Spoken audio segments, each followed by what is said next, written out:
World homeopathy day. Homeopathy চিকিৎসার জনক doctor Samuel হ্যানিম্যানের 271তম জন্মবার্ষিকী উপলক্ষে কলকাতার প্রজ্ঞান ভবনে অনুষ্ঠানটি অনুষ্ঠিত হয়। এই বিশেষ অনুষ্ঠানের পরিচালনা করেছেন PCMH হসপিটাল ও কলেজ অ্যালুমনি অ্যাসোসিয়েশন। এই আয়োজনে ঘিরে ছিল নানা আলোচনা, সচেতনতা বৃদ্ধি কার্যক্রম এবং হোমিওপ্যাথির গুরুত্ব তুলে ধরার উদ্যোগ।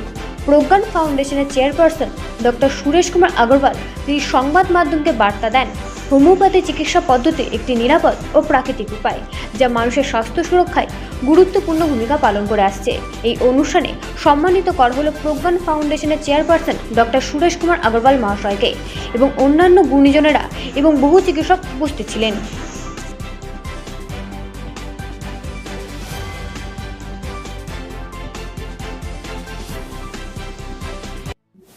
আজকে প্রজ্ঞান ফাউন্ডেশন এবং প্রতাপচন্দ্র হোমিওপ্যাথিক মেডিকেল কলেজে যে অ্যালুমিনাই অ্যাসোসিয়েশন তাদের যৌথ উদ্যোগে এখানে হোমিওপ্যাথির যিনি জনক স্যামুয়েল হ্যানিম্যান তার 271তম জন্মদিন পালন করা হলো।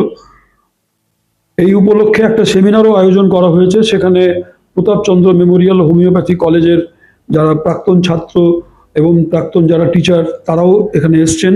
ক্যালকাটা হোমিওপ্যাথিক মেডিকেল কলেজ, যেটা এশিয়ার সবচেয়ে পুরনো 1 নম্বর পুরনো যে কলেজ, তার প্রিন্সিপাল, তার ফর্মার প্রিন্সিপাল তারাও এসছেন। আমাদের প্রতাপচন্দ্র মেমোরিয়াল হোমিওপ্যাথি কলেজের যিনি প্রতিষ্ঠাতা ডক্টর জ্ঞান মজুমদার, তার ছেলে এবং তার পরিবারও এখানে আজকে প্রেজেন্ট হয়েছেন। সবাইকে নিয়ে আমরা এখানে আজকে ডক্টর হ্যানিম্যানের 271তম জন্মদিন পালন করলাম। আর ডক্টর হ্যানিম্যানকে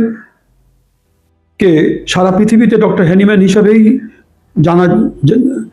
জানা যায়, কিন্তু একমাত্র একমাত্র ভারতবর্ষে আমরা তাকে মহাত্মার দরজা দিয়েছি।